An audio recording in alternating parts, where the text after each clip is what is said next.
Well, as you know, I have a Ford GPW I've been working on, but I also did some work on a World War II Stuart M5A1 tank that you see right behind me. And I'd like you to meet the owner of that tank. This is Mr. Lee Edwards. Hi, Lee. How you doing, Damon? Doing good. So tell me a little bit about the tank, how you got it, and what your plans are.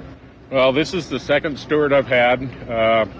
First one, like a lot of people, you get it done, you get divorced, you sell it, and you bide your time until you can find another one.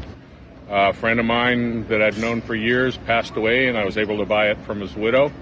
It's been sitting around for about 20 years. Never had the time and the money in combination, the right combination. Finally got around to having the money and the time. I was fortunate enough to find Damon. He was looking for some work, and he came along, and I kind of guessed he knew what he was doing. So he's been up there working on it for me for almost 3 years, and we've gotten it together. It's turned out fantastic. The comments that we've had at this show from the people that really know tanks are really impressed. So now it's a little kind of bittersweet because 20 years ago I had a lot more energy and a lot less stomach. So it probably would have been used a lot more back then, but we'll see if we can't get it out a little bit now.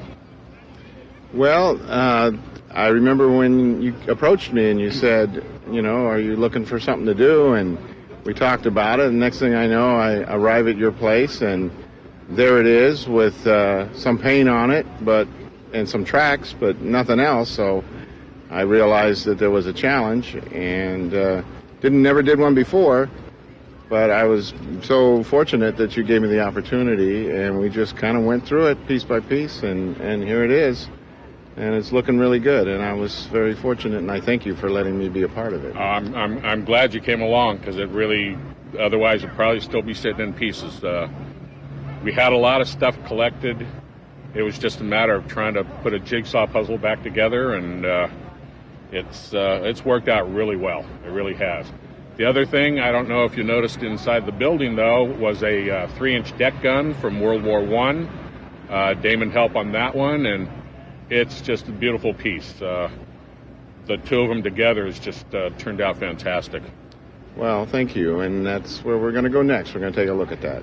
Okay, not much more.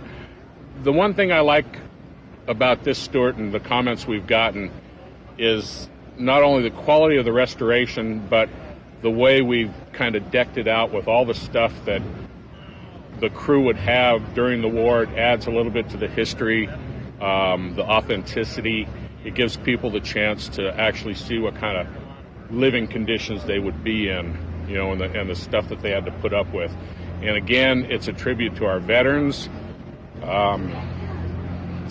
We don't give them enough credit, either from World War II, Vietnam, Korea, Iraq.